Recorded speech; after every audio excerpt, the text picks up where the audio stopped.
The antiseptic stung my nostrils as I leaned over the examination table, my gloved hand steady despite the way my pulse hammered against my throat. Blood soaked through the gauze I'd already applied, dark and arterial, pooling on the sterile paper beneath him. The emergency room hummed with its usual chaos beyond the curtain, voices calling out trauma codes, and the rhythmic beeping of monitors creating a symphony I'd learned to work within. But in this small, cordoned space, there was only silence broken by his controlled breathing. He hadn't made a sound when they'd brought him in, hadn't flinched when I'd cut away his shirt to reveal the damage. 3 deep lacerations across his ribs that would require more than the simple sutures most Saturday night bar fights earned. The wounds were clean, precise, made by someone who knew exactly where to cut, to cause pain without hitting anything vital.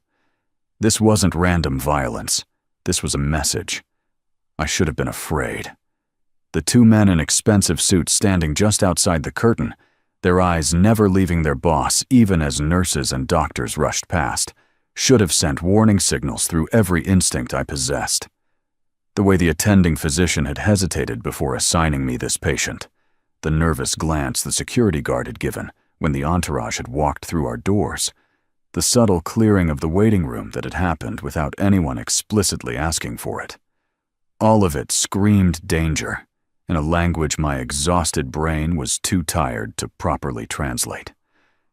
I'd been on hour 11 of a 12-hour shift, my 3rd double in as many days because we were understaffed, and someone had to cover the gaps. Someone had to be there when the broken people stumbled through our doors, seeking something we could only sometimes provide. So when Dr. Martinez had looked at me with those apologetic eyes and said, "Room 7, Sophie, just clean and close. No questions," I'd simply nodded and grabbed my supply kit, because that's what I did. I showed up. I did the work. I asked no questions that would complicate lives already complicated enough. But now, standing over this man whose face belonged on magazine covers, despite the bruising blooming across his jaw, whose body was a contradiction of tailored wealth and violent damage, I found myself curious in ways that probably weren't professional or wise. He was beautiful in the way predators are beautiful, all sharp lines and coiled muscle beneath olive skin that suggested Mediterranean ancestry, dark hair that fell across his forehead in a way that was probably artfully styled when not matted with sweat and blood, eyes so dark they appeared black in the harsh fluorescent lighting, watching me with an intensity that made me hyper-aware of every movement I made. Most patients looked away when I worked, uncomfortable with their own vulnerability, embarrassed by the weakness that had brought them to this table. This man, watched like he, was cataloging my techniques, memorizing the steady movement of my hands, noting the slight tremor in my fingers that I couldn't quite control because I'd skipped lunch and dinner, and my blood sugar was probably somewhere in my shoes. "This one's going to scar," I said quietly as I irrigated the deepest wound, watching the way his abdominal muscles tensed despite his otherwise complete stillness. "The cut's too deep, too ragged at the edges. Even with the best plastic surgeon, you'll have a permanent reminder." I glanced up briefly, meeting those obsidian eyes. Something flickered there. Acknowledgement, perhaps. Or resignation. Men like him. Men who walked into emergency rooms with armed guards and an aura of danger that preceded them like expensive cologne, probably had plenty of scars. Probably wore them like medals earned in wars most people pretended didn't exist in their safe, suburban realities. I returned my attention to the wound, beginning the careful work of suturing, each stitch placed with the precision that came from too many years of putting broken people back together. The silence stretched between us, comfortable in its own strange way, broken only by the snip of scissors and the soft pull of thread through flesh. "Scars make warriors more beautiful," I whispered, not entirely sure why I said it, the words slipping out in the space between one stitch and the next. It was something my grandmother used to say, back when I was young, and she was still alive, still filling my head with old country wisdom and stories of ancestors who'd survived things that would break modern people. She'd trace the faded white lines on my grandfather's arms, souvenirs from a war he never talked about, and smile like she was seeing something precious rather than damaged. They're proof you survived what should have killed you, proof you're still here when others aren't. That's the most beautiful thing in the world, survival.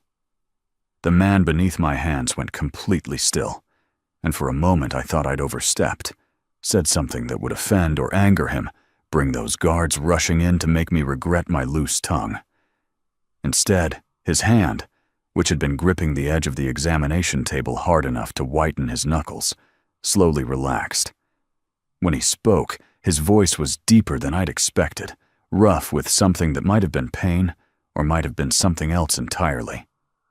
You believe that? Not mocking, not incredulous, genuinely curious, like my answer mattered in some fundamental way.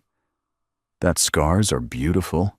I paused, needle poised for the next stitch, considering the question with more weight than it probably deserved at 3 a.m. in an emergency room that smelled of blood and disinfectant and desperation. Did I believe it? I thought of my own scars, the visible ones on my hands from too many accidental scalpel nicks during residency, the burn mark on my wrist from a cooking accident in my first apartment, the thin line across my knee from a childhood fall that my mother had been too drunk to properly care for. And the invisible ones, the kind that didn't show on skin but carved themselves into your soul with surgical precision. The scar of my father's abandonment, my mother's addiction, the parade of her boyfriends who'd taught me that home was something you survived rather than somewhere you belonged.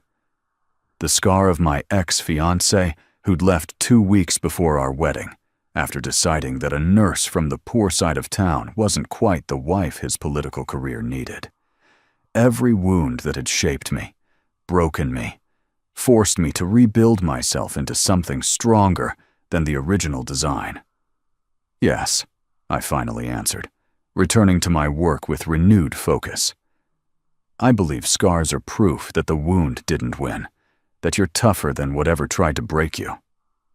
I finished the last suture, tying it off with practiced efficiency before moving to the second laceration.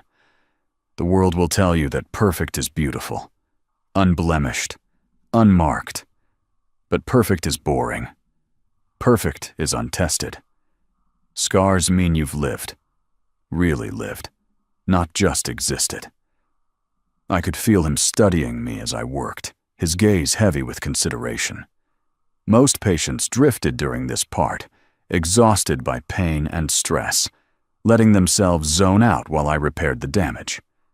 This man remained intensely present, his attention never wavering, and I found myself hyper-conscious of the way my scrubs hung loose on my too thin frame, the purple shadows under my eyes that no amount of concealer could fully hide, the way my ponytail was coming loose from its elastic after hours of constant movement.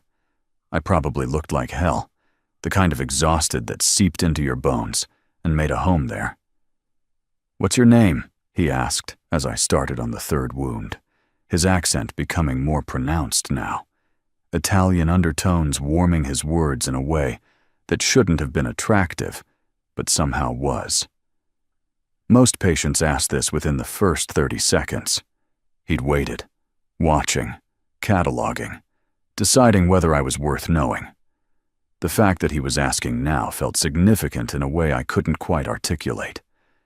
The other nurses, the doctor, they're afraid of me. You're not. Why? It wasn't really a question about my name anymore. It was something deeper, something that made me pause again, forceps hovering as I met his gaze directly for the first time since making my comment about scars. His eyes weren't cold, I realized. They were careful, guarded. The eyes of someone who'd learned that everyone wanted something, that trust was a luxury people in his world couldn't afford. "Sophie," I said simply.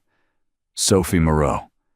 And I'm not afraid of you because I've spent the last 11 hours putting back together a domestic abuse victim who will probably return to her husband tomorrow, a teenager who overdosed on pills she bought at her high school, and a homeless man who got beaten unconscious for sleeping in the wrong doorway.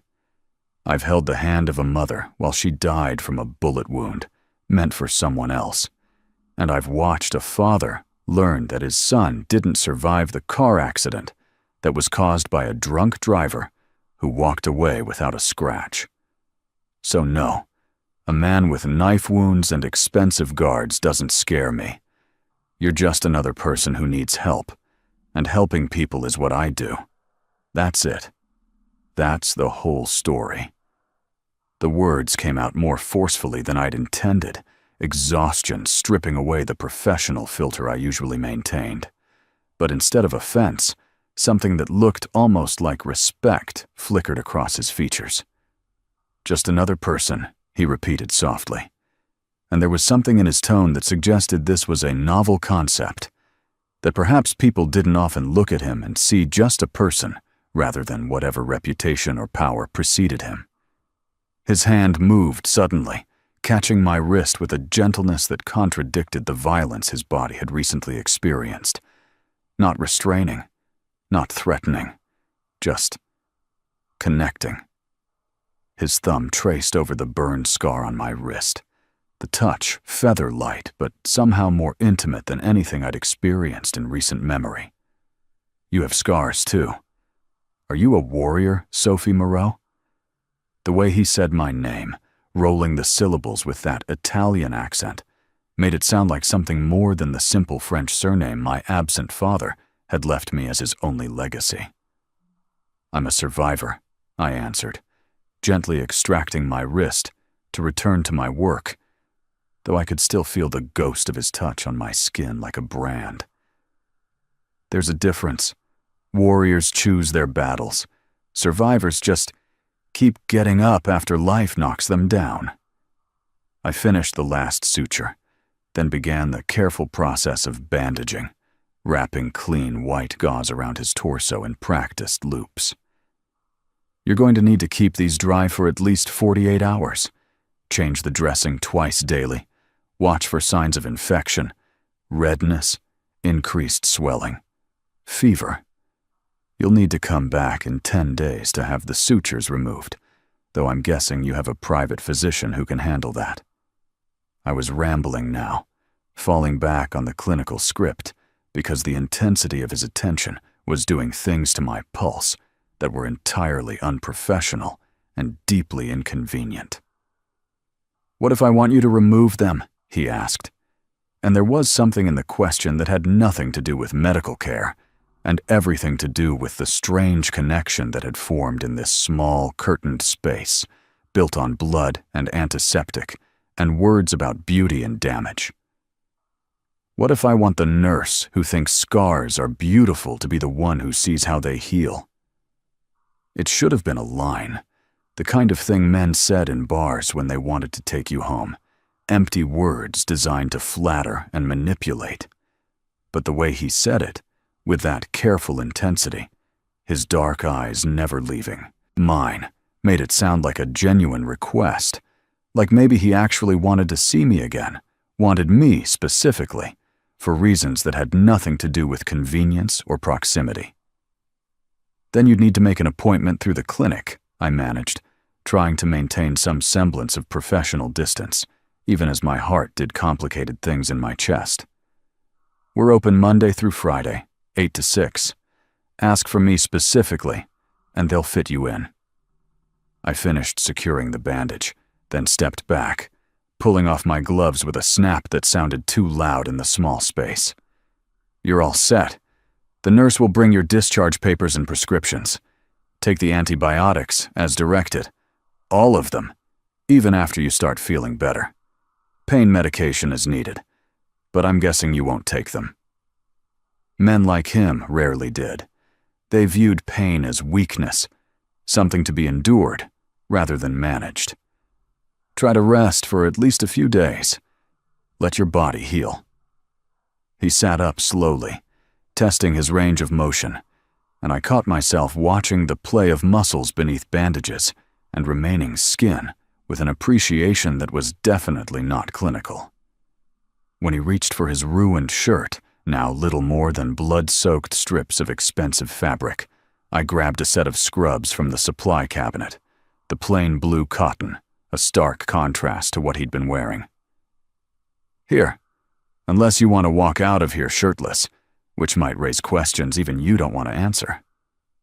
He took the scrubs with a nod that was almost courtly, old-world manners at odds with the violence his body had experienced. As he pulled the shirt over his head, moving carefully to avoid stressing the fresh sutures, one of the guards appeared at the curtain's edge, not entering, just a silent question in his posture.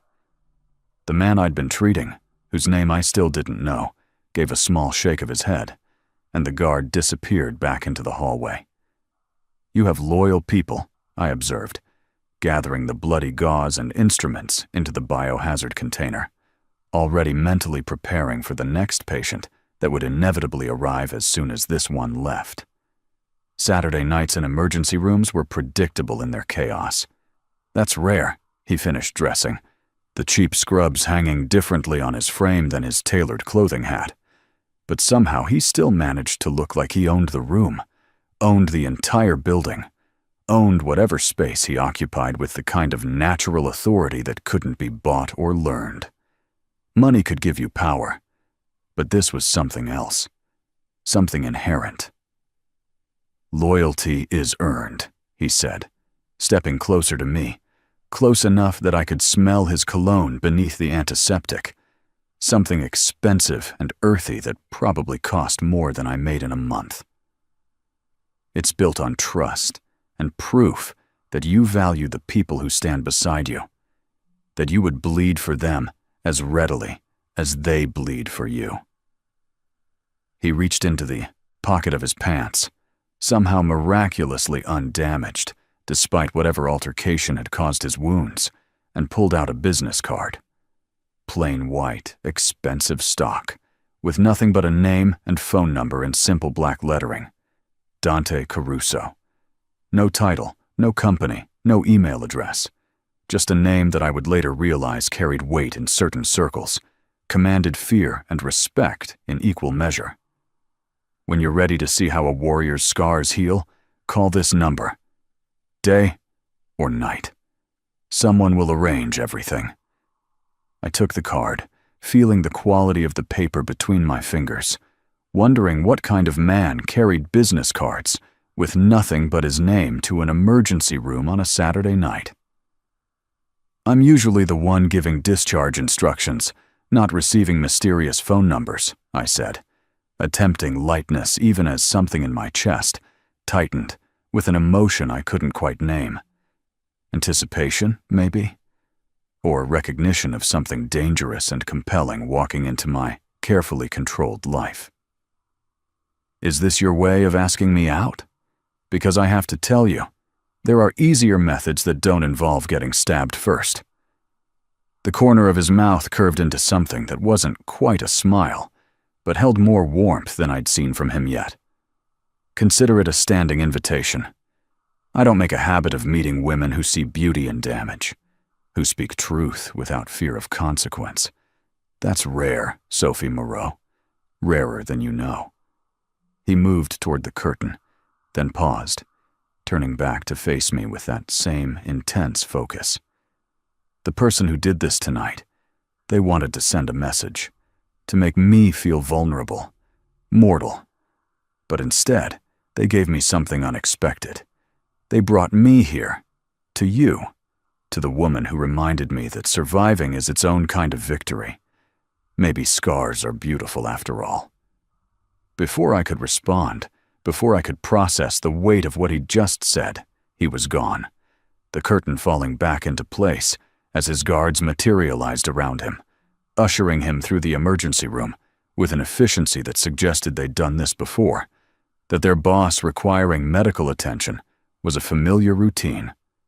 I stood alone in the small space, the business card heavy in my hand, my name still lingering in the air the way he'd pronounced it, and realized that something had shifted in the last 45 minutes. Something I couldn't quite articulate, but felt in the way my pulse hadn't yet returned to normal, in the way my fingers traced over the numbers on the card like they held secrets I needed to decipher. Dr. Martinez appeared at the curtain, his expression carefully neutral. "Everything go okay with that patient?" The question carried layers. He wasn't asking about my medical care.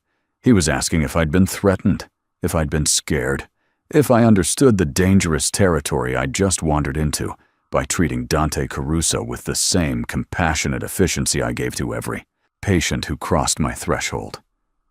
"Fine," I said, tucking the card into my scrubs pocket with a casualness I didn't feel. "Standard laceration repair. He'll need follow-up in 10 days. I moved past him toward the nurse's station, already pulling up the next patient file on the computer screen, trying to slip back into the routine that had governed my life for the past 5 years since graduating nursing school. But the weight of the card against my hip felt like a promise, or a threat, or maybe both at once, tangled together in ways that should have sent me running, but instead made me curious about what would happen if I actually used that number, if I stepped into whatever world Dante Caruso inhabited beyond these hospital walls. The rest of my shift passed in the usual blur of trauma and tedium, broken bones and burns, and the endless stream of humanity at its most vulnerable. But even as I stitched and stabilized, comforted and cleaned, a part of my mind kept returning to those dark eyes, that accented voice, the way my words about scars had seemed to crack something open in a man who wore his dangerous reputation like armor. By the time my shift ended, dawn was breaking over the city skyline, painting everything in shades of pink and gold that felt too beautiful for the exhaustion weighing down my bones. I changed out of my scrubs in the locker room, pulling on jeans and a sweater that had seen better days, tying my hair back into a ponytail with the same elastic I'd been using all shift. The business card fell out of my pocket as I transferred my belongings, landing face up on the bench. Dante Caruso. I picked it up, staring at the name like it might reveal something more if I looked long enough. The smart thing would be to throw it away, to forget about dangerous men with knife wounds and Italian accents who looked at me like I was something rare and precious, rather than just another exhausted nurse grinding through life on the edge of burnout. The smart thing would be to go home, sleep for 8 hours, wake up and return to the hospital for another shift, continue the cycle that had defined my existence since my engagement had imploded and I'd thrown myself into work because purpose was easier than dealing with the hollow space where my future used to be. Instead, I tucked the card into my wallet, next to my nursing license and the emergency credit card I kept for disasters, and walked out of the hospital into the morning light. My apartment was a 30-minute subway ride away, a studio in a neighborhood that was politely called transitional, and more honestly described as slightly dangerous but affordable on a nurse's salary. I'd lived there for 3 years, ever since my ex-fiancé Marcus had decided that a girl from the wrong side of the tracks, with a drug-addicted mother and no family money, wasn't quite the image he wanted for his political aspirations. The apartment was small, barely larger than the hospital rooms I spent my days in, but it was mine. Paid for with my own money, decorated with my own choices, a space where no one could tell me I wasn't good enough, or polished enough, or connected enough to deserve a place at the table. I fell into bed without bothering to shower, too exhausted to care about protocol, and slept the dreamless sleep of the thoroughly depleted. When I woke 6 hours later to my phone alarm, the business card was the first thing I thought about. It sat in my wallet, which sat on my nightstand, which sat approximately 18 inches from my face, and the weight of it felt disproportionate to its physical form. I stared at the ceiling of my small apartment, at the water stain in the corner that my landlord kept promising to fix, and tried to logic my way through the strange pull I felt toward a man I'd known for less than an hour. It was just trauma bonding, I told myself. The intimacy that came from seeing someone at their most vulnerable, from holding their literal life in your hands while you stitched them back together. It happened sometimes with patience, this feeling of connection that felt more significant than it actually was. Give it a few days, and the feeling would fade, becoming just another interesting shift story to tell over drinks with the other nurses. Except I didn't believe that. Not really. Because Dante Caruso hadn't looked at me like a patient looks at their nurse. He'd looked at me like he was seeing something everyone else missed, like my words about scars had revealed something essential about my character that mattered more than my professional credentials or my ability to suture neatly. He'd looked at me like I mattered, and that was a dangerous feeling for someone who'd spent the last 2 years convincing herself that mattering to another person was an unnecessary complication in a life that was already complicated enough. I dragged myself out of bed, went through the motions of a shower and a meal that was technically breakfast, but felt like dinner, given my inverted schedule, and tried to focus on the mundane tasks that filled my days off.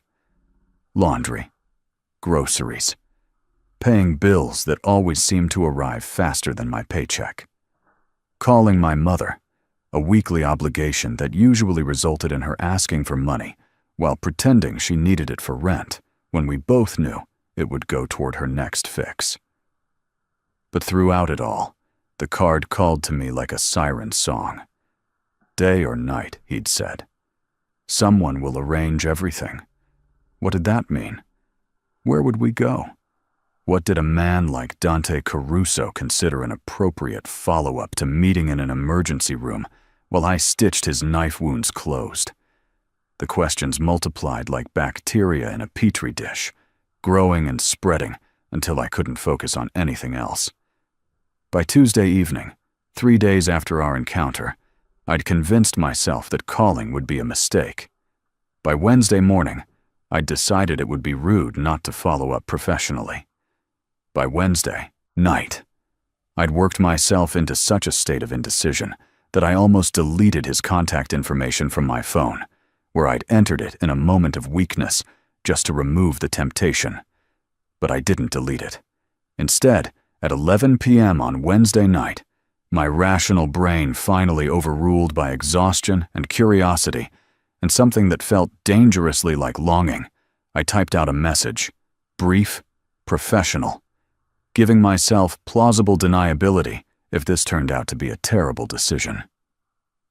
This is Sophie Moreau. I wanted to follow up on your wound care. How are the sutures healing? I hit send before I could overthink it further, then immediately regretted it, imagining all the ways this could go wrong. He probably wouldn't even remember me. 3 days had passed. He'd been in pain, vulnerable, not thinking clearly. Whatever moment we'd shared was just that, a moment, not the beginning of something significant. I set my phone face down on the couch, determined not to stare at it like a teenager waiting for a crush to text back, and tried to focus on the mindless television show I'd been half watching. My phone buzzed before I made it through the next commercial break. Sophie. Just my name, but somehow I could hear his voice saying it, that accent wrapping around the syllables. The sutures are healing well. The scars are forming exactly as you predicted. Are you free tomorrow evening? I'd like to thank you properly for your care. My heart did something complicated in my chest, a combination of excitement and anxiety that made my hands tremble slightly as I typed my response. I work until 7 tomorrow. Giving him an out, a way to say never mind. It was just a polite gesture. I don't actually have time for dinner with a nurse who made a comment about scars. Perfect. Someone will pick you up at 8 from the hospital. Dress casually, nothing formal. The speed of his response suggested he'd been waiting for my message, or at least that it wasn't an inconvenience to respond immediately. I'll send a car. Before I could protest that I could take the subway, that I didn't need a car, that this was already more complicated than it should be, another message arrived. Please, Sophie. Let me do this. You saw me at my most vulnerable and treated me with dignity. That deserves more than a copay and a prescription for antibiotics. How could I argue with that? And more importantly, did I want to? I typed out a simple, okay, and tried not to think too hard about what I was agreeing to, about the ways this could complicate my carefully structured life, about the danger that surely came with involving myself with a man whose guards carried guns and whose wounds spoke of a world that existed in the shadows of my mundane reality. The next day at the hospital passed with agonizing slowness, every minute stretching like taffy as I counted down to 7 p.m. I'd brought a change of clothes, jeans that actually fit well, and a soft green sweater that Clara had bought me for Christmas, claiming the color brought out my eyes, even though I'd protested that I had no reason to wear anything that wasn't scrubs or pajamas. My hair, freed from its perpetual ponytail, fell in waves past my shoulders, dark brown with hints of auburn that only showed in certain light. I'd even put on makeup, nothing dramatic, just enough to hide the perpetual exhaustion that had taken up residence on my face. When Maggie from the cardiac unit caught sight of me in the locker room, her eyebrows shot up. "Sophie Moreau, do you have a date? An actual date? With a human man? Alert the media? Call the Times. This is front-page news." She was grinning, genuinely happy, because Maggie was one of the few people who knew how thoroughly Marcus had destroyed my faith in relationships. "It's not a date," I protested, even as I knew I was lying to both of us. "It's a thank-you dinner, a professional follow-up." Maggie snorted. "Professional follow-up in tight jeans and makeup? Sure, honey. Tell yourself whatever you need to. But that smile on your face, that's not your professional smile.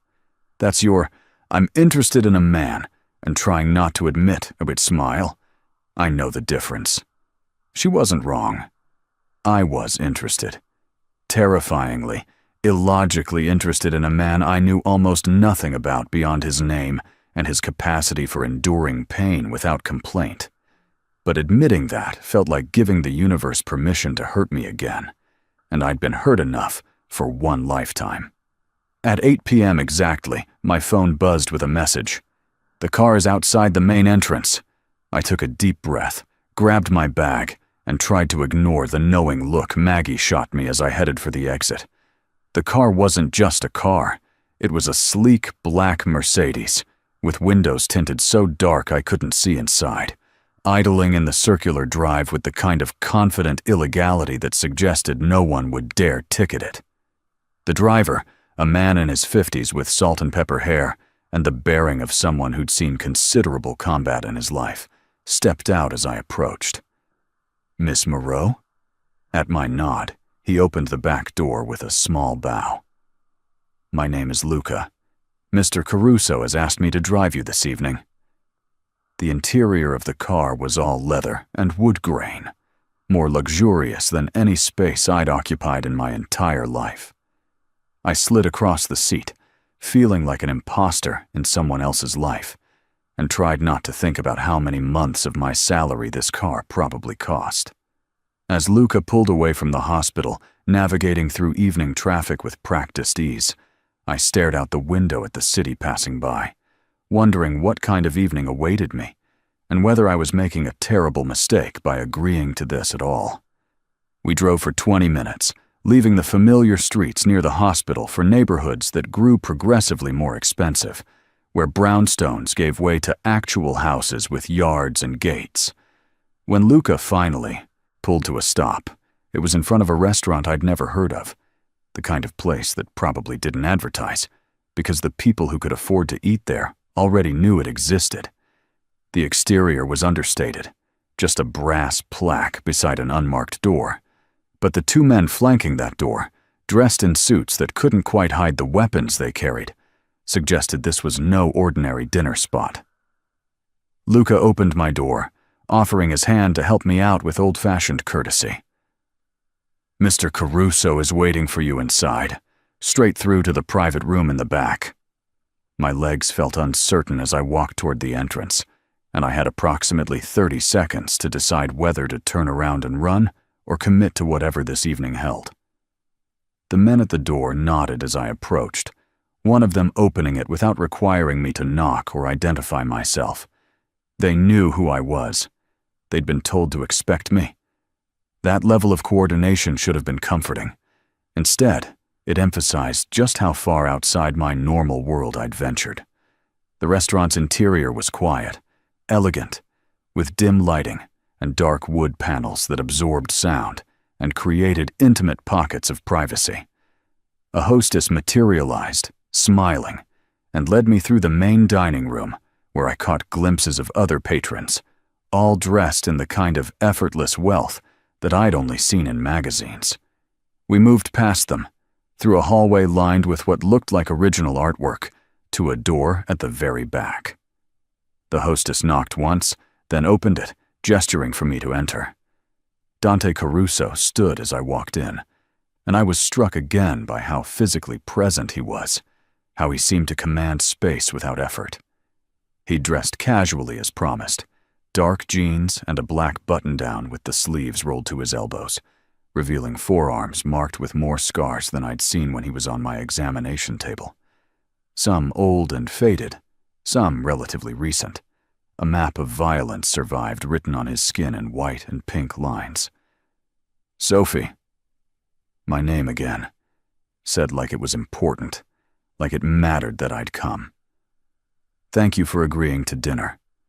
The room was small, intimate, with a single table set for two and candles providing most of the light. Through a window, I could see a private courtyard with a fountain and flowering trees that shouldn't have been blooming in early spring, but somehow were. This is beautiful, I said, because it was true, and because I needed to say something to break the tension building in my chest. You didn't have to go to this much trouble. He moved around the table, pulling out my chair with the same courtly manners he'd displayed in the emergency room, waiting until I was seated, before returning to his own place. You saw me at my worst, and treated me with kindness and dignity. That's rare in my world. It deserves recognition. A waiter appeared, seemingly from nowhere, placing menus in front of us and pouring wine that probably cost more than my monthly rent. When he left, Dante leaned forward slightly, his dark eyes catching the candlelight. How have you been, Sophie? Are you working yourself into exhaustion still? The question was more perceptive than I'd expected, cutting through small talk to something more substantive. That's the job, I said with a shrug that tried to be casual. Healthcare doesn't stop just because nurses are tired. Someone has to be there. I took a sip of the wine, letting the complex flavors burst across my tongue, tasting notes I didn't have vocabulary to describe beyond expensive and nothing like the boxed wine in my apartment. Besides, exhaustion is better than boredom. At least when I'm exhausted, I know I'm making a difference. His expression shifted, something that looked almost like concern crossing his features. But who takes care of you when you've spent 12 hours caring for everyone else? Who ensures you're okay? The question hit harder than it should have, finding bruises I didn't realize I was carrying. Who did take care of me? The honest answer was no one. I took care of myself, because that was what I'd always done, what I'd learned from a childhood, where I was often the most responsible person in my own house. I take care of myself, I answered, aiming for confident, but landing somewhere near defensive. I'm good at it. I've had a lot of practice. Dante nodded slowly, as if I'd just confirmed something he'd suspected. Yes, I imagine you have. You have the eyes of someone who grew up fast, who learned early that survival meant depending on yourself because others were unreliable. He paused, choosing his next words with visible care. I recognize that look because I see it in my own mirror. We're the same in that way, you and I. We learned that safety is something you build for yourself, not something you expect from others. The accuracy of his observation should have felt invasive. Instead, it felt like recognition. like being seen by someone who understood the specific shape of wounds that didn't show on skin. "How are your injuries healing?" I asked, deflecting back to safer territory, to the professional distance that felt more manageable than this growing intimacy. "Any signs of infection? Increased pain?" He smiled slightly, as if acknowledging my tactical retreat, but willing to allow it. "Healing perfectly. The scars are forming just as you predicted. Would you like to see?" Before I could answer, before I could protest that we were in a restaurant, and that would be wildly inappropriate, he was unbuttoning his shirt. Not all the way, just enough to reveal the bandages I'd applied 4 days ago, now replaced with fresh white gauze that suggested he'd followed my instructions precisely. He pulled back the edge carefully, revealing the suture lines I'd created, the surrounding tissue pink but healthy, showing all the signs of optimal healing. I leaned forward without thinking, my nurse training, overriding my personal boundaries, examining my own work with the critical eye I'd developed through years of practice. The stitches were neat, even, placed with the precision that came from treating thousands of wounds. But it was the healing itself that interested me more, the way his body was knitting itself back together, creating new tissue to bridge the gap violence had created. "It's healing beautifully," I said softly, my fingers hovering just above the stitches without quite touching. "Another week, and we can remove these. The scarring will be minimal given how deep the wounds were." I looked up, finding his face closer than I'd realized, his dark eyes watching me with that same intensity I remembered from the emergency room. "You'll have 3 lines here, maybe an inch each. Permanent reminders of whatever happened that night. Do they bother you? The idea of more scars?" He was still, so still I could count his breaths as he considered my question. "They used to," he finally admitted, his voice dropping to something almost vulnerable. "When I was younger, I saw each scar as evidence of failure, a moment when I wasn't fast enough, strong enough, smart enough to avoid the blade or the bullet. But now," he gestured at the wounds, at the map of violence across his torso. "Now I see them the way you described. Proof that I'm still here when others aren't. Evidence that I survived what should have killed me." He reached up, his fingers catching my hand where it still hovered near his skin, bringing it to rest directly over the healing wounds. "These scars, the ones you created, they're different. They're not just evidence of survival. They're a reminder of the night I met someone who saw beauty in damage, who looked at a dangerous man bleeding on her table and treated him like he was just another person, worthy of care. The touch of his skin against mine sent electricity up my arm, sparking something in my chest that I'd been trying very hard to ignore.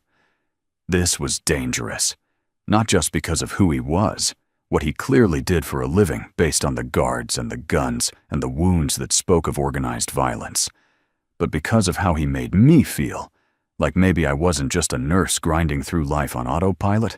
Maybe I was someone worth seeing, worth knowing, worth pursuing, despite all the logical reasons this was a terrible idea. "Dante," I started, then stopped, unsure what I was trying to say.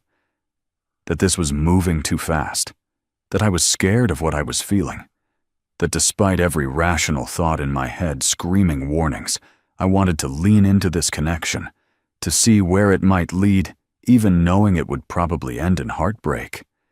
He seemed to read all of it in my face, in the way my hand trembled slightly against his chest.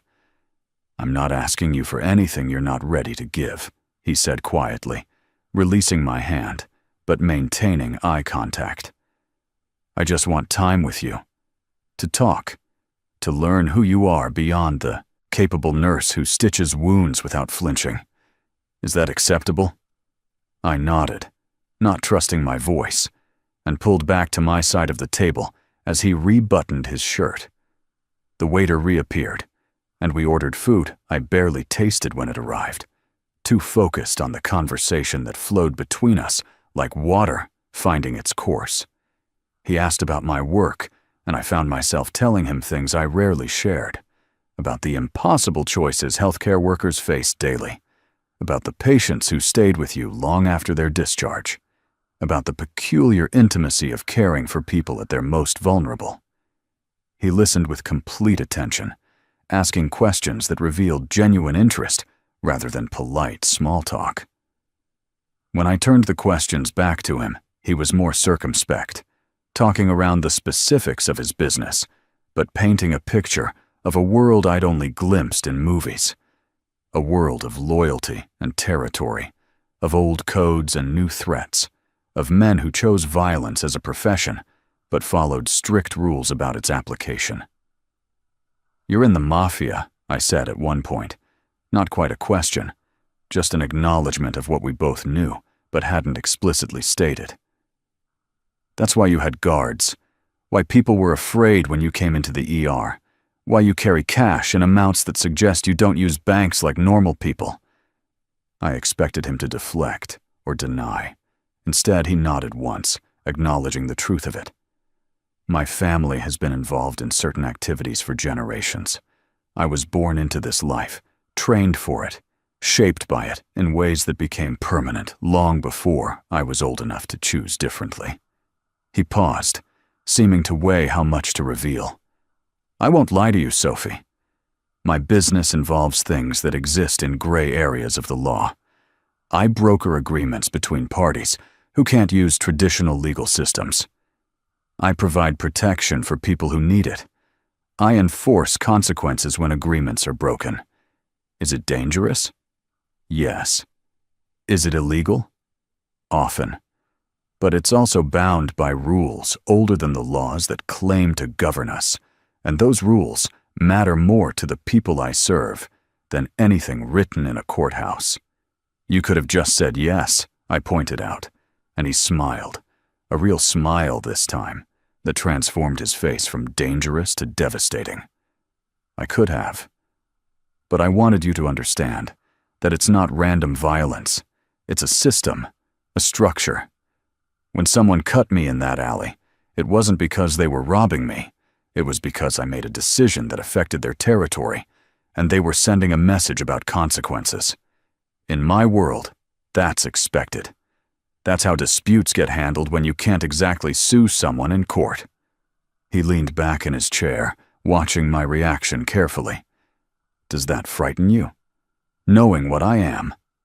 What I do?"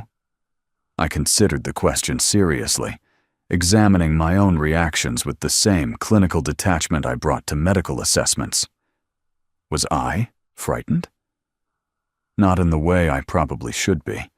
Not in the way that would send me running out of this restaurant and blocking his number and pretending we'd never met. "I'm more frightened of how much it doesn't frighten me," I admitted. "I should be horrified. I should be making excuses to leave and never contacting you again. But instead, I'm sitting here thinking about how everyone has moral complexity, how nothing is ever as simple as legal versus illegal, good versus bad. I spend my days in a hospital that turns away patients who can't pay, that values insurance over actual care, that would rather let people die than provide treatment that cuts into profit margins. Is that legal? Absolutely. Is it moral? I don't know anymore. So when you tell me you operate outside the law but within your own system of honor and rules, part of me thinks that might be more honest than the supposedly legitimate system I work within every day. I took a long drink of my wine, liquid courage for the truth I was about to speak. But what really frightens me is that I'm attracted to you, knowing what you are. That despite understanding the danger, I want to know more. That feels like a character flaw, like I should want better for myself than involvement with a man who gets stabbed in alleys and needs armed guards at restaurants. Dante's expression shifted to something I couldn't quite read, a mixture of surprise and satisfaction, and something that looked almost like relief. Most people either romanticize what I do or condemn it. They don't see the complexity. They don't understand that everyone operates in gray areas, just some more openly than others. He reached across the table, his hand palm up in invitation rather than demand. I'm attracted to you too, Sophie.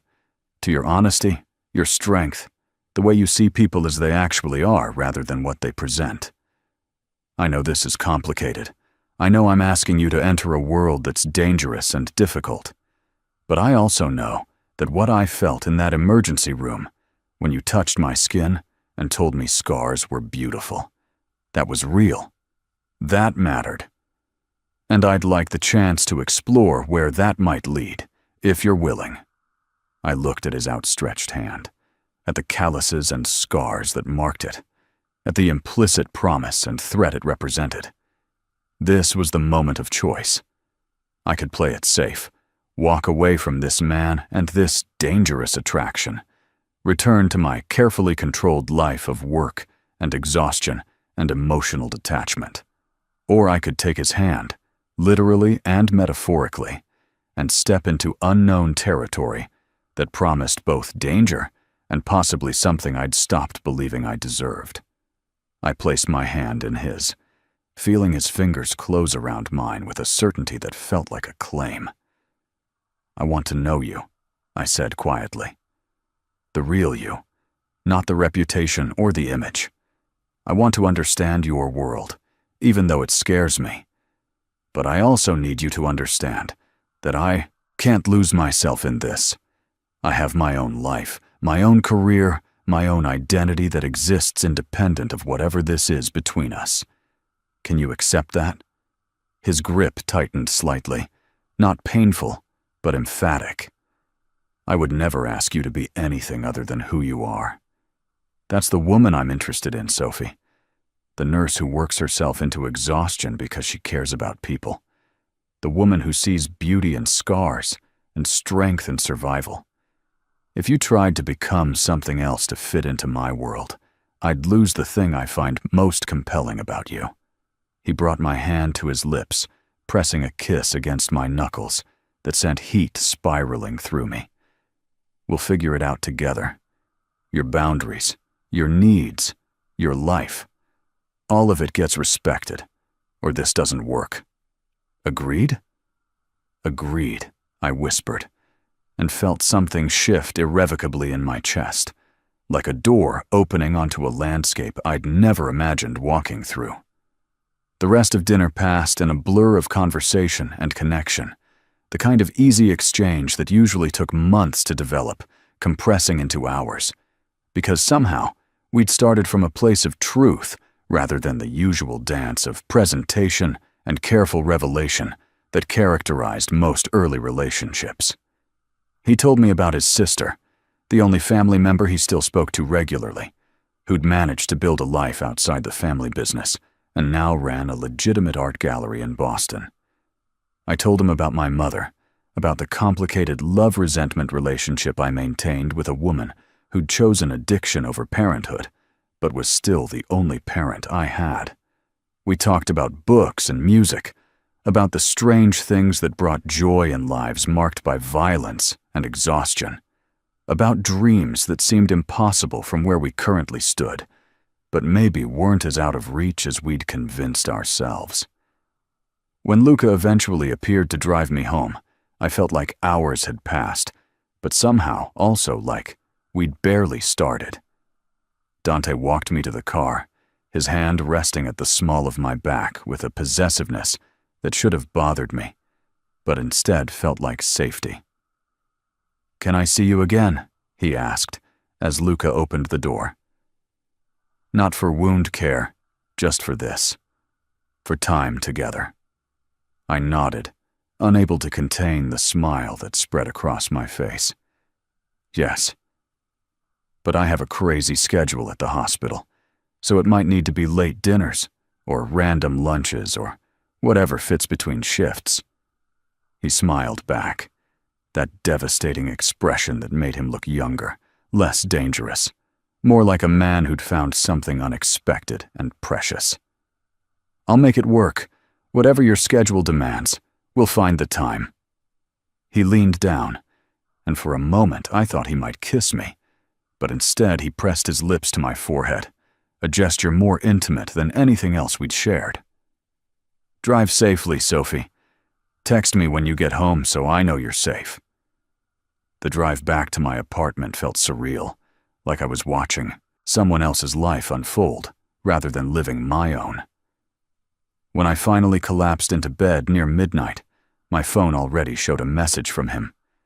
"Thank you for tonight, for your time, your honesty, your willingness to see me as I actually am. Sleep well, beautiful nurse." I read it 3 times before responding with something simple about having a lovely evening, then lay in the darkness, staring at my ceiling and trying to process how dramatically my life had shifted in the space of a week. I'd gone from grinding through existence on autopilot to being pursued by a man who was objectively dangerous, morally complicated, and somehow exactly what I hadn't known I was looking for. It should have terrified me. Instead, as I drifted toward sleep, all I could think about was when I'd see him again, when I'd get to continue learning the complicated truth behind the dangerous reputation, when I'd be able to trace the scars on his skin and hear the stories they contained. The weeks that followed established a pattern that felt both thrilling and sustainable. Dante would text in the morning, asking about my schedule, and somehow he'd appear during the gaps. If I had a lunch break, Luca would pull up with food from restaurants I'd never heard of, and we'd eat in the car, parked in the hospital lot, talking about everything and nothing while the rest of the world rushed past. If I worked late, Dante would show up after my shift with coffee and pastries, walking me to the subway, even though I protested I'd made that walk thousands of times without escort. On my rare days off, he'd take me to parts of the city I'd never explored, showing me his world through restaurants and galleries and shops where his name carried weight and people fell over themselves to provide service. He never flaunted his power, never treated people beneath him with anything but respect. But I could see the fear mingled with loyalty in the eyes of those who served him. They knew what he was capable of, what he'd done to earn his reputation, and that knowledge colored every interaction, even when he was being genuinely kind. I met more of his people. Luca became a familiar presence, driving me places when Dante was busy, watching over me with the same careful attention he gave his boss. There was Marco, the young man who handled Dante's legitimate business interests and who treated me with a deference that made me uncomfortable until I realized it came from Dante's clear signals that I mattered, that I was to be protected and respected. There was Isabella, his sister, who came down from Boston for a weekend and hugged me like we were old friends, whispering that she'd never seen her brother this happy, this settled, this willing to let someone past his carefully constructed walls. And slowly, carefully, Dante began revealing more of the reality behind the reputation. He never glorified the violence, never pretended it was something other than what it was. But he helped me understand the structure and rules that governed his world, the way disputes were handled, the importance of keeping your word, the consequences for those who broke the code. It wasn't lawless chaos. It was a different kind of order, older than the legal system that claimed authority over it. And somehow, that made it easier to accept, even as I recognized the danger inherent in its existence. But he also respected my boundaries with a care that surprised me. When I said I needed a night alone to decompress after a particularly brutal shift, he didn't push. When I told him I couldn't know specific details about his business because it would compromise my ability to provide medical care impartially, he agreed without argument. When I insisted on paying for dinners sometimes, splitting costs because accepting his money felt like losing independence, he let me, even though I knew the amounts I was paying were nothing compared to his resources. He was learning me the way I was learning him, figuring out what I needed to feel safe while still being close, respecting the parts of my identity that existed independent of our relationship. It was, I realized, with something like shock about 6 weeks into whatever this was, the healthiest relationship dynamic I'd ever experienced. Better than Marcus, who'd always needed me to be slightly less than him to feed his ego. Better than the string of disappointing dates I'd endured before giving up entirely. Better than I'd thought possible, given the fundamental incompatibility of our worlds. That realization crystallized one particular afternoon when I was sitting in Dante's home office, a room he'd shown me explicitly because he wanted me to understand all aspects of his life, even the ones that might frighten me. The space was all dark wood and leather, intimidating and masculine, with security monitors showing various locations he maintained interest in, and a safe built into the wall that I didn't want to think too hard about. I was reading on his couch while he handled business at his desk, phone calls conducted in Italian and English that I only half listened to because I was trying to finish the book I'd started 3 weeks ago and kept being too tired to progress through. At one point, the conversation shifted, Dante's voice hardening in a way I'd only heard a few times before. Someone had broken an agreement. Someone had touched something that wasn't theirs to touch. There would be consequences, and those consequences wouldn't be legal or gentle. I should have been frightened.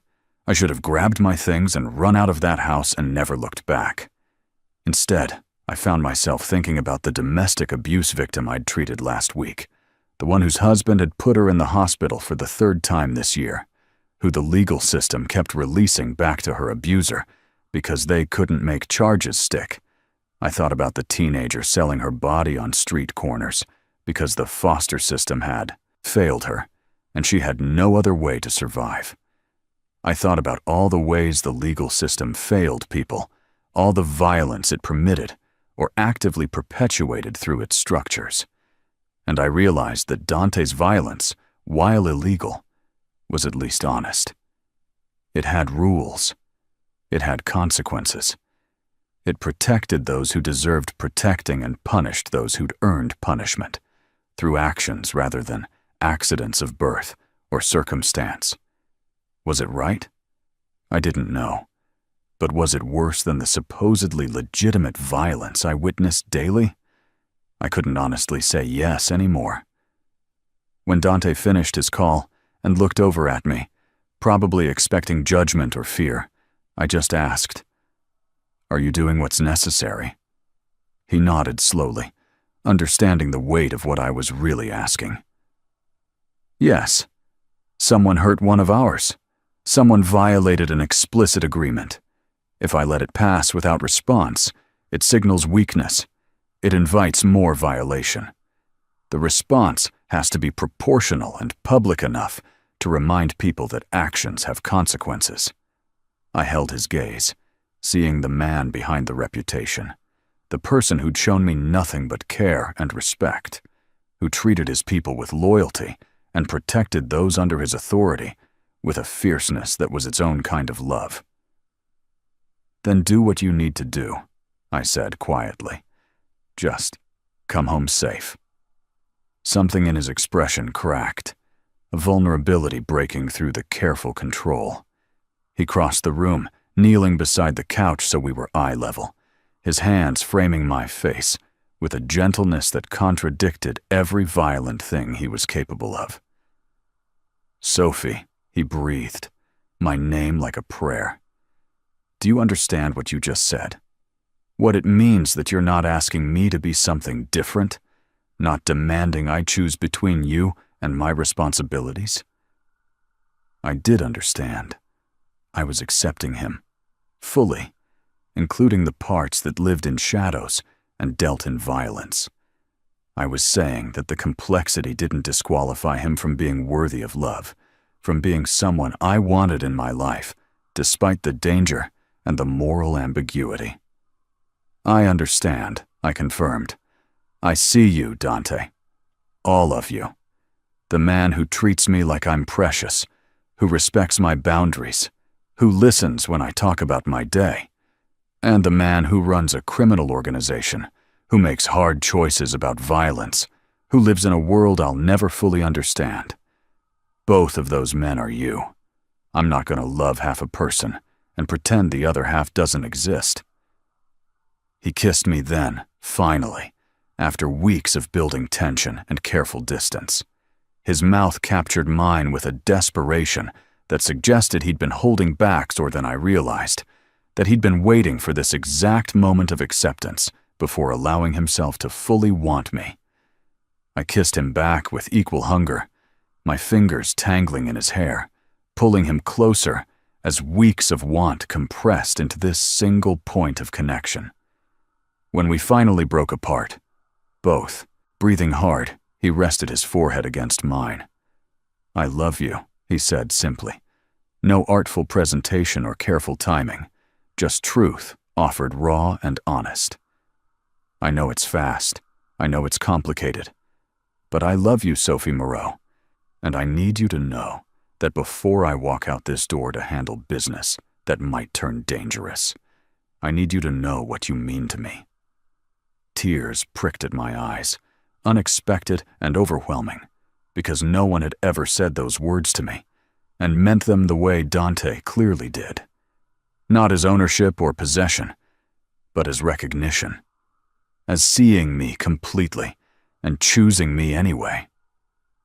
"I love you too," I whispered back, and felt the truth of it settle into my bones, like it had always been there, waiting for me to acknowledge it. I don't know how this works. I don't know how to balance my world and yours, how to be a nurse who swears to do no harm, and the woman who loves a man who sometimes must harm to protect what's his. But I know that what I feel for you is real, that you've become essential to me in ways I didn't think possible anymore after Marcus. I took a shaky breath. So yes, do what you need to do. Handle your business. Just come back to me safe. That's all I'm asking. He kissed me again, softer this time, a promise rather than an explosion. Then he stood, pulling on the jacket that transformed him from the man who'd been gentle with me to the man who commanded fear and respect in equal measure. "I'll text you when it's done. Stay here tonight if you want, or Luca can drive you home. Whatever feels safer." He paused at the door, looking back with an expression that held everything we'd just acknowledged. "Thank you, Sophie, for seeing all of me and not flinching away. That's rarer than you know." He left, and I sat alone in his office, surrounded by the trappings of his power and violence, holding a book I could no longer focus on, waiting for the text that would tell me he was safe. It arrived 3 hours later, simple and direct. "It's handled. No injuries on our side. I'll be home in an hour." I was still awake when he returned, had moved to his bedroom because the office felt too charged with the reality of what he'd gone out to do. He found me there, curled under his expensive sheets in one of his t-shirts, reading by lamplight. The sight of him made relief crash through me so hard I nearly cried. He was fine, uninjured, safe. He showered, washing away whatever evidence the night had left on him, then climbed into bed beside me, pulling me into his arms with a sigh that spoke of exhaustion and satisfaction and coming home. "Tell me about your day," he said into my hair, and I did, recounting the mundane details of my shift, the difficult patient who'd finally turned a corner, the new resident who was showing real promise, normal life, everyday concerns, a deliberate choice to focus on the ordinary rather than the extraordinary violence he'd just orchestrated. That became our pattern. I wouldn't ask for details about his business. He wouldn't burden me with specifics that might compromise me or force me into moral positions I wasn't ready to navigate. But we'd exist together in the space between our worlds, building something that was entirely ours, defined by the choices we made together rather than the circumstances that had shaped us separately. 3 months after that first dinner, Dante asked me to move in with him, not as a demand, not as an expectation, but as an invitation to build our life together more intentionally. "I know your apartment is yours, your independence," he said, as we lay tangled together after making love, his fingers tracing idle patterns on my bare shoulder. I'm not asking you to give that up. Keep it if you want, as a backup, as a reminder that you always have choices. But I want to wake up next to you every morning. I want to come home to you every night. I want to build a life where we're not constantly coordinating schedules to steal moments together. What do you think? I thought about it seriously, examining my motivations and fears with clinical detachment. Was I ready for this level of commitment with a man whose world was so different from mine? Was I prepared for the complications that would come with being publicly acknowledged as his partner? Would I lose myself in his life the way I'd always feared, becoming an appendage rather than an individual? But when I looked at how we'd actually functioned over the last 3 months, I couldn't find evidence for those fears. Dante had supported my career with an enthusiasm that bordered on aggressive. When I'd mentioned wanting to go back to school for my nurse practitioner certification, he'd immediately offered to pay the tuition, then respected my refusal and helped me structure a payment plan instead that wouldn't break me financially.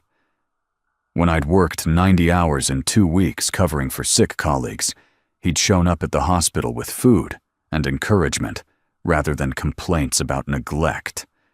When I'd needed space to process a particularly traumatic patient death, he'd given it without making me feel guilty or demanding emotional labor I didn't have to give. He'd proven, consistently and repeatedly, that my independence mattered to him as much as our relationship did. Yes, I said, watching surprise and joy transform his face. Yes, I'll move in, but I'm keeping my apartment for 6 months, just to make sure this works the way we think it will. And I'm paying rent here. Something, even if it's nominal. I need to contribute to feel like this is our space, not just yours that I'm occupying. He agreed immediately, understanding the psychology behind the request, even if the money itself meant nothing to him. Moving in together revealed new dimensions of our compatibility. The domesticity of shared mornings and lazy evenings, the comfort of existing in the same space without needing to perform or impress, the small kindnesses that accumulate into love's foundation. He learned that I was useless before coffee, that I stress-cleaned after difficult shifts, that I sang off-key in the shower and left medical journals scattered across every surface. I learned that he was an early riser who used the gym in his basement religiously, that he cooked surprisingly well when he had time, that he watched terrible action movies when he needed to decompress and always fell asleep before they ended. We learned to navigate our different schedules, his unpredictable hours dictated by business that didn't respect 9 to 5 constraints, mine structured around the hospital's eternal neediness. About 5 months into living together, I came home from a shift to find Dante in the kitchen, cooking dinner with an intensity that suggested he had something on his mind. "We need to talk," he said, and my stomach dropped because those words never preceded good news. I sat at the counter, watching him work, waiting for whatever bomb he was about to drop. "I'm making changes to the business," he finally said, not looking at me, focused on the vegetables he was dicing with more precision than necessary. Transitioning more operations to legitimate enterprises, stepping back from the activities that carry the most risk. It's going to take time, years probably, but I'm starting the process. He finally looked up, his expression vulnerable in a way I rarely saw. "I'm doing it because I want a future with you that doesn't include constant danger. Because I want to be able to come home without you wondering if this is the night I don't make it back. Because you deserve better than loving a man who might get killed in an alley and leave you with nothing but scars and memories." I stood, moving around the counter to stand in front of him, taking the knife from his hands and setting it aside. "Dante, I love you exactly as you are. I'm not asking you to change your whole life for me." He shook his head, cupping my face with hands that smelled like garlic and basil. "You're not asking. I'm choosing. Because you've given me something I didn't think I could have. Normalcy, safety, a life that exists beyond violence and power struggles. When I'm with you, I remember there's more to existence than territory and respect and endless strategy. You've reminded me what it feels like to be just a man, not a boss, not a threat, just Dante Caruso who loves a beautiful nurse and wants to build a life worthy of her." Tears spilled over, tracking down my cheeks faster than I could wipe them away. "You are worthy. You've always been worthy. The business doesn't define your value any more than my paycheck defines mine. But if you want to change, if you want to build something different, I'll support that. Whatever you need, I'm here." We stood there in his kitchen, holding each other while dinner burned forgotten on the stove, and I realized this was what love actually looked like. Not grand gestures or perfect moments, but choosing each other repeatedly through complicated circumstances, supporting growth even when it was difficult, building something sustainable rather than just intense. The transition he'd spoken of began slowly but surely. Legitimate businesses expanded, absorbing resources and attention. Criminal operations were handed off to trusted lieutenants or shut down entirely. He still carried the reputation, still commanded respect and fear from those who knew his history. But increasingly, his days were filled with board meetings and investor calls rather than enforcing territorial boundaries. The change suited him, I thought, watching him become more relaxed, less constantly vigilant, as the immediate daily danger receded even while the potential for violence never fully disappeared. Men with his history couldn't simply walk away clean. There would always be those who saw opportunity and perceived weakness, who tested boundaries to see if he'd lost his edge. But he handled those tests with the same controlled precision he'd always displayed, making it clear that transitioning to legitimate business didn't mean he'd forgotten how to protect what was his. A year after we'd met, exactly 1 year to the day since I'd sutured his knife wounds while telling him scars were beautiful, Dante took me back to the restaurant where we'd had our first date. I'd assumed it was a celebration of our anniversary, a romantic dinner to acknowledge how far we'd come. I didn't expect him to lead me not to a private dining room, but to a terrace I hadn't known existed, a rooftop garden with the city sprawling below us and candles creating constellations of light in the darkness.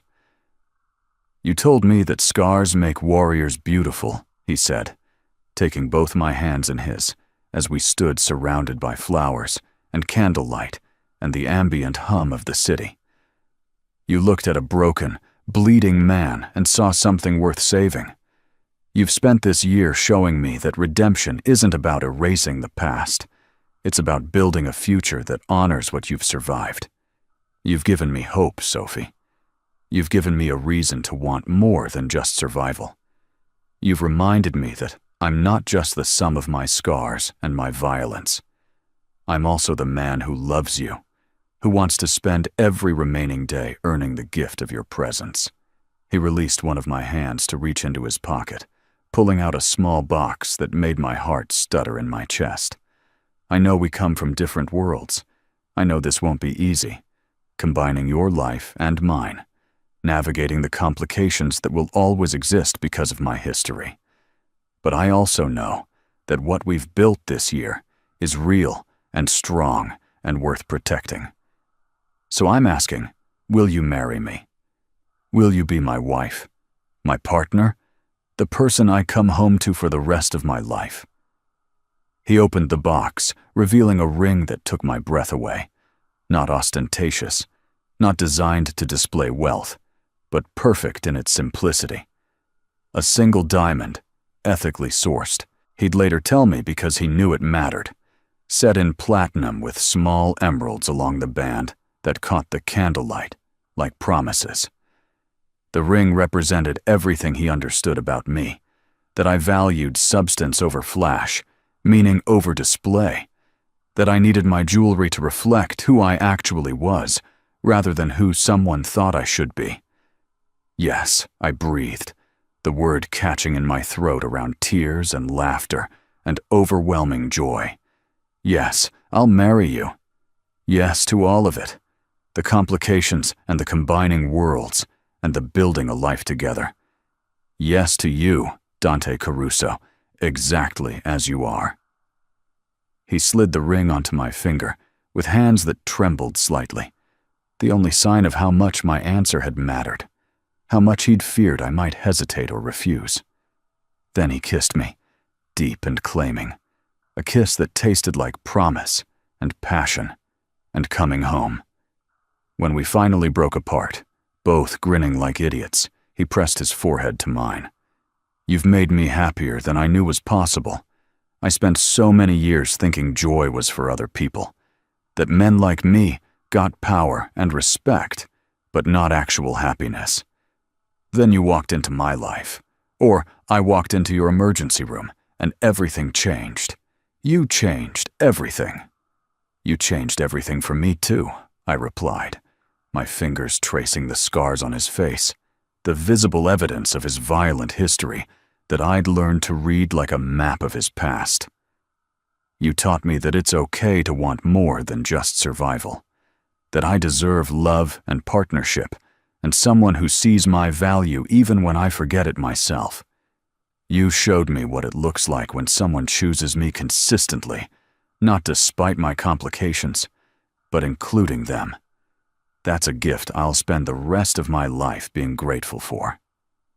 We stood on that rooftop for hours, talking about our future, about the wedding we'd plan and the life we'd continue building, about the ways we'd navigate the inevitable challenges while protecting what we'd created together. Eventually, we made our way back down to a private dining room where he'd arranged for dinner, though I barely tasted the food, too focused on the ring on my finger and the man across from me who'd somehow become the center of my world in just 12 months. The wedding planning process revealed new aspects of our merged worlds. Dante's associates, men I'd learned to recognize and nod to in passing, wanted to celebrate with traditional Italian enthusiasm. My nursing colleagues, the few I'd told about my engagement, wanted something smaller and more intimate. We compromised with 2 events, a large reception that satisfied his need to honor tradition and community, and a smaller ceremony with just close friends and family that gave me the intimacy I craved. Isabella flew in from Boston to help coordinate, becoming not just my sister-in-law-to-be, but a genuine friend who understood the complexity of loving a Caruso man. They're not easy, she told me one afternoon, while we reviewed seating charts and menu options. They're intense and protective, and sometimes they make choices the rest of us wouldn't make. But when they love completely. Dante will give you everything, Sophie. Everything he has. Everything he is. That can be overwhelming. But it can also be the most beautiful thing in the world, if you're brave enough to accept it. I thought about her words often in the months leading up to the wedding, about the courage it took to love someone completely when the world told you that person was dangerous, or wrong, or incompatible with the life you'd planned. But every time doubt crept in, Dante would do something that reminded me why I'd said yes. He'd show up at the hospital after a 16-hour shift with my favorite takeout and tired feet. He'd listen to me process a difficult patient case with the same focused attention he gave his business negotiations. He'd support my decision to finally cut contact with my mother after years of enabling her addiction at my own expense. He'd hold me while I cried about the unfairness of healthcare systems that valued profit over patients. He'd simply be there, consistently and reliably, proving that the dangerous man the world saw was also the caring partner I'd found beneath the reputation. 6 months after the proposal, we married in a ceremony that somehow perfectly balanced both our worlds. Traditional Italian elements that honored his heritage, mixed with personal touches that reflected who we actually were as a couple. I walked down the aisle alone, no father to give me away because I'd never needed anyone's permission to claim my own happiness. Dante met me halfway, breaking with tradition because we were building something together rather than him receiving me as property. When we said our vows, I looked into the eyes of the man I loved and saw everything we'd survived to reach this moment. The scars we both carried, visible and invisible. The complicated pasts that had shaped us into people capable of seeing beyond surface presentation to the complex truth underneath. The year of learning each other, of choosing each other repeatedly through difficulties that would have broken relationships with less foundation. I, Sophie Moreau, take you, Dante Caruso, I said, my voice steady despite the emotion threatening to overwhelm me. I promise to see you completely. The light and the shadow, the gentleness and the strength. I promise to honor the complexity of who you are, rather than demanding you become someone simpler. I promise to choose you, consistently and deliberately, through whatever challenges our merged worlds bring. And I promise to remind you, as often as necessary, that scars make warriors beautiful, and you are the most beautiful warrior I've ever known. Dante's vows reflected back to me everything I'd offered him. I, Dante Caruso, take you, Sophie Moreau. I promise to protect without possessing, to love without limiting, to support your independence even as I claim you as mine. I promise to honor the strength it took for you to love someone like me, to accept what that says about your courage and your capacity to see beyond reputation to reality. I promise to build a life worthy of the gift you've given me by saying yes. And I promise to spend every day proving that you were right, that even damaged men can become something beautiful when loved by someone brave enough to see their worth.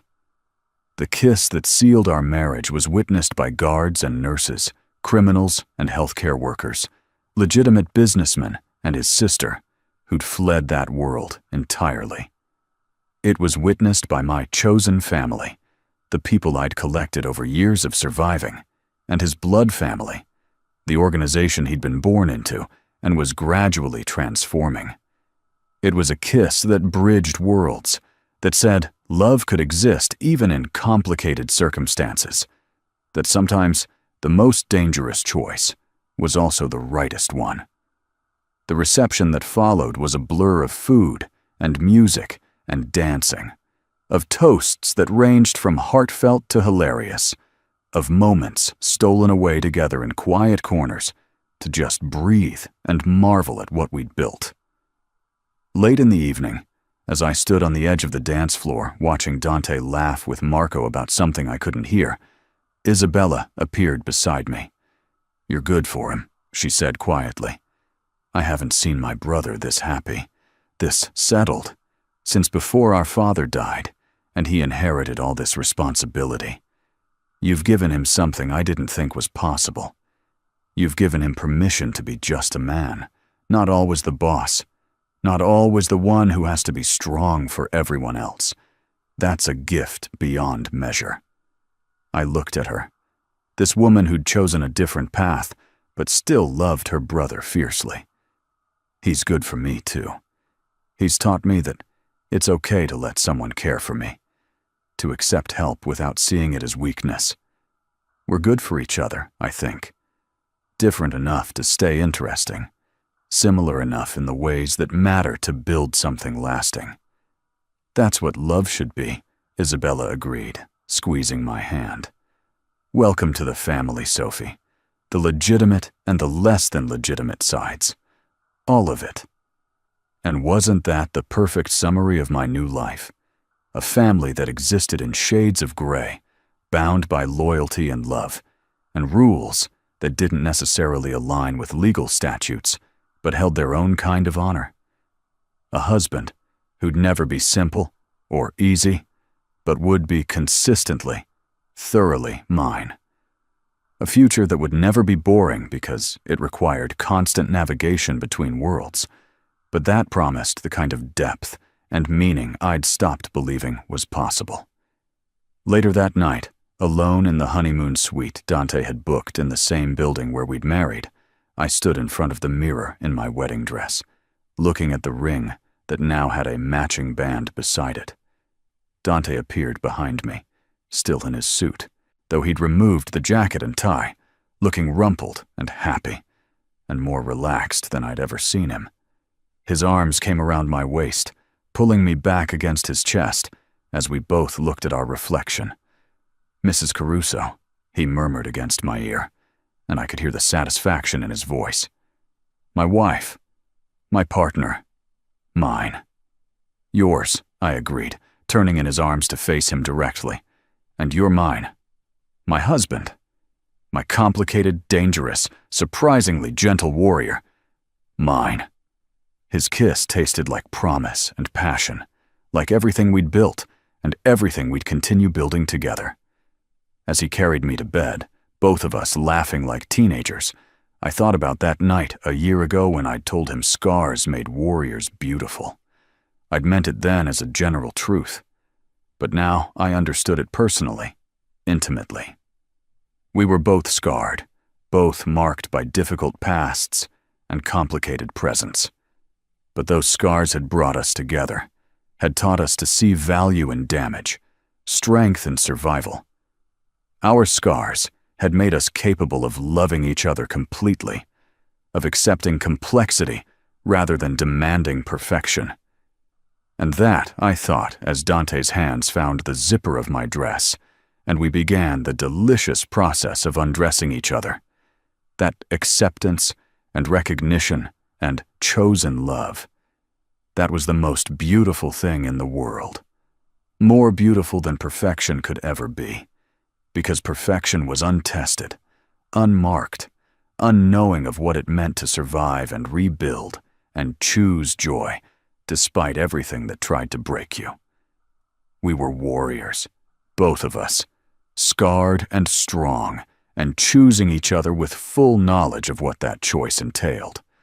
And there was nothing, absolutely nothing, more beautiful than that.